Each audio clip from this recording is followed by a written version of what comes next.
സങ്കീർത്തനം 81. നമ്മുടെ ദൈവമായ യഹോവത്തിന് ഘോഷിപ്പീൻ, യാക്കോബിന്റെ ദൈവത്തിന് ആർപ്പിടുവീൻ. തപ്പും ഇമ്പവുമായുള്ള കിന്നരവും വീണയും എടുത്ത് സംഗീതം തുടങ്ങുവീൻ. അമാവാസിയിലും നമ്മുടെ ഉത്സവദിനമായ പൗർണവാസിയിലും കാഹളം ഊതുവീൻ. ഇത് ഇസ്രായേലിന് ഒരു ചട്ടവും യാക്കോബിൻ ദൈവത്തിന്റെ ഒരു പ്രമാണവും ആകുന്നു. മിസ്രയീം ദേശത്തിന്റെ നേരെ പുറപ്പെട്ടപ്പോൾ ദൈവം അത് യോസഫിന് ഒരു സാക്ഷിയായി നിയമിച്ചു.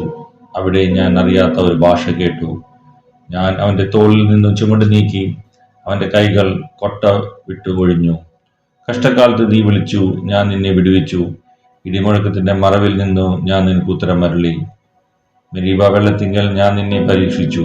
എന്റെ ജനമേ കേൾക്കാം, ഞാൻ നിന്നോട് സാക്ഷ്യം പറയും.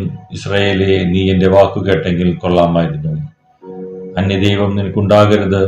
യാതൊരു അന്യദൈവത്തെയും നീ നമസ്കരിക്കുകയും അരുത്. മിസ്രയീം ദേശത്തു നിന്ന് നിന്നെ കൊണ്ടുവന്ന യഹോവയായ ഞാൻ നിന്റെ ദൈവമാകുന്നു. നിന്റെ വായു വിസ്താരത്തിൽ തുറക്കാം, ഞാൻ അതിനെ നിറയ്ക്കും.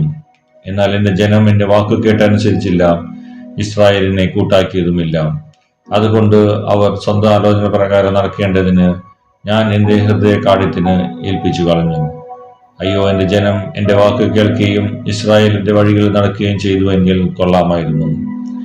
എന്നാൽ ഞാൻ വേഗത്തിൽ അവരുടെ ശത്രുക്കളെ കീഴടക്കുമായിരുന്നു.